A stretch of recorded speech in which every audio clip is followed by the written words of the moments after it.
Hello and welcome to Taiwan Talk. It's a show where we chat with people living in Taiwan and Taiwanese people living abroad. And today we're joined by Liting Tan, Chen Liting, about the upcoming Taipei Fringe Festival. So, Liting, can you tell our listeners what is the Fringe Festival? Well, so every year, the Taipei Performing Arts Center hosts the Taipei Fringe Festival, which is an arts and cultural event that essentially is open to anyone who wants to create almost any kind of art relating to performance. Yeah, it was mostly a performing arts festival, and it's a festival that the level of entry is very low.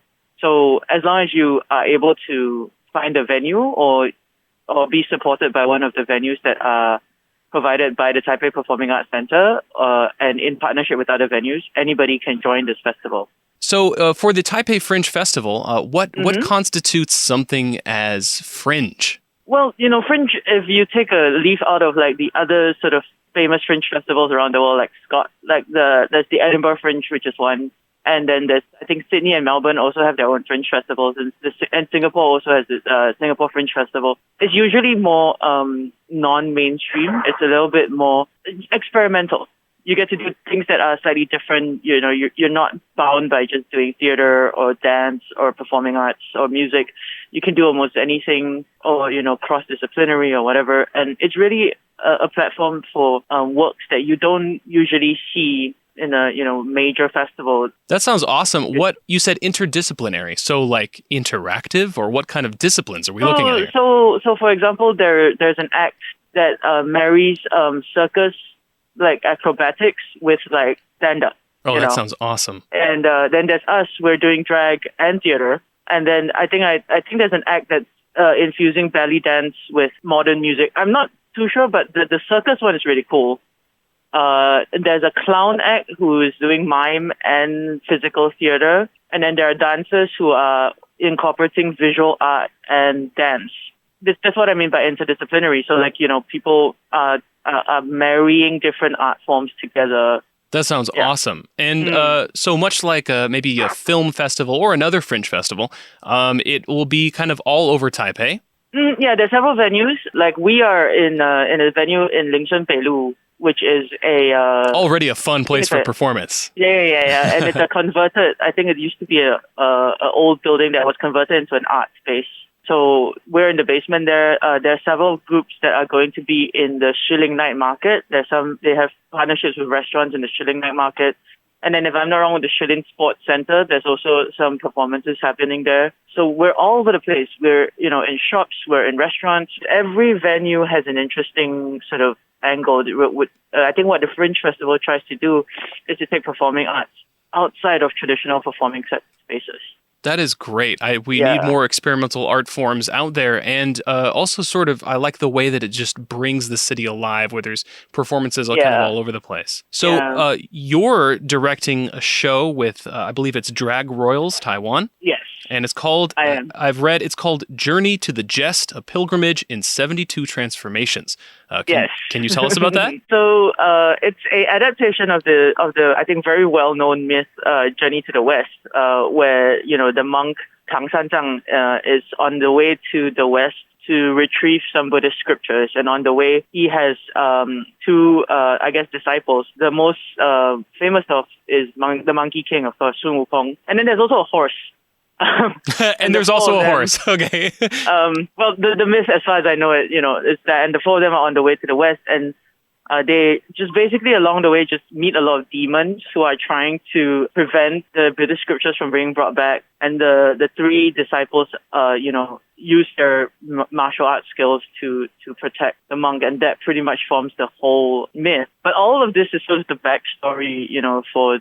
It's like 100-chapter old piece of writing. Yeah, they had a lot more time to write back then. A lot less other things to do. So many different stories, and what we've done here is we've taken this myth and we've written our own version of it. But we've taken the characters and we've put them into a similar scenario, but we're using drag. So in terms of the character design, in terms of like costume and makeup, we're using drag elements. There is cross-gender play, and then it's definitely naughty, as drag tends to be. Okay. So that's since it's with Drag Royals Taiwan, and it's in drag, and there's gender crossplay and stuff like that. If you already have a show that's meant to be something like adventurous or fun or something, and then you put it into drag, what are you bringing to the show? What kind of? I've been to drag shows before, and they're raucous and fun romps and stuff. But from in your own words, what are you bringing to the show when it's in drag? I think what we're doing is,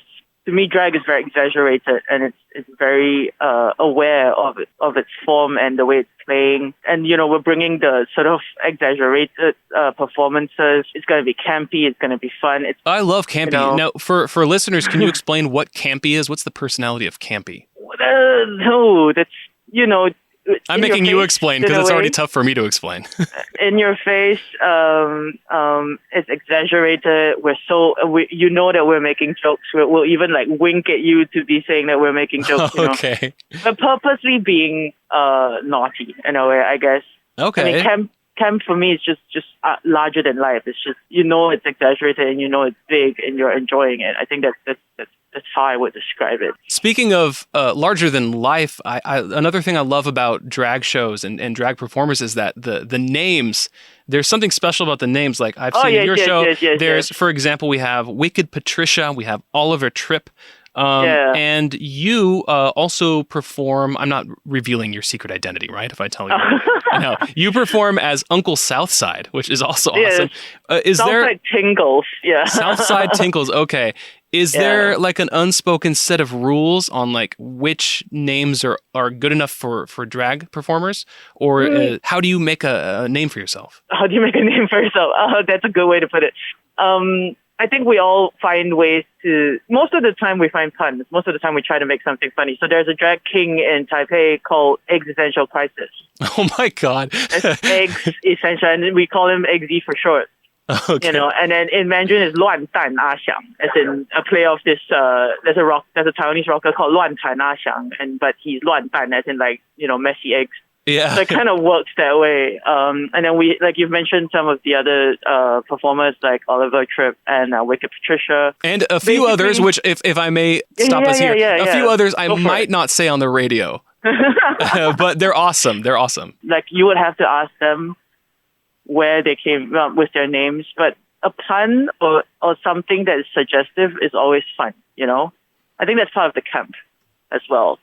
And part of the comedy that comes with drag and the self-awareness that comes with drag.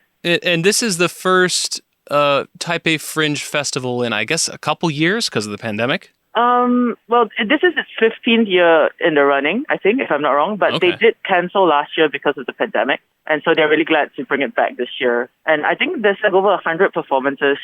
No, over 100 programs and over 300 performances going on from between August to September. The spirit of Taipei, I think, actually, is that you can come here and be whoever you are and do whatever you want. And I think the Taipei Fringe and the drag scene both reflect that, because the Fringe essentially is about, if you have an idea, we can platform you. Because the way the Fringe works is you get to use a venue that is sponsored by the festival for free. Part amazing. Of that lowers the barrier of entry to making work so much.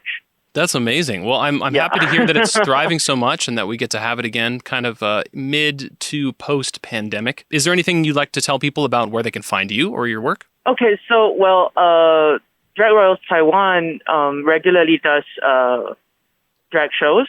We have our main show is called Drag Mania, and we're based out of a comedy club in Linsen called 2-3 Comedy.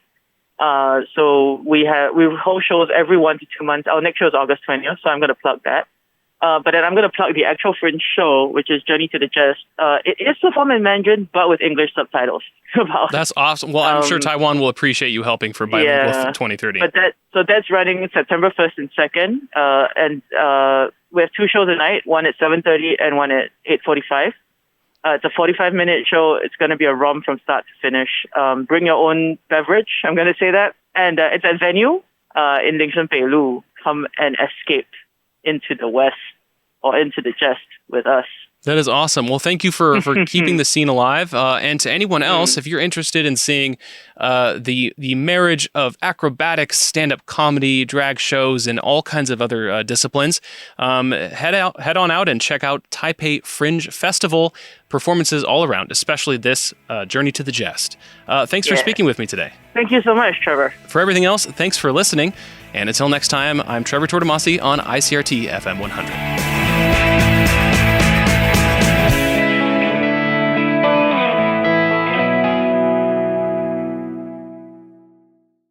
If you'd like to hear more from ICRT, you can check out our other podcasts. We've got Taiwan This Week, a roundup of the news in Taiwan every Friday, English in the News for useful English expressions explained in Chinese, and EZ News, spelled with the letters E and Z, for simplified daily news. For some lighter news in both English and Chinese, check out News Bites and News for Kids. And if you enjoy them, tell a friend.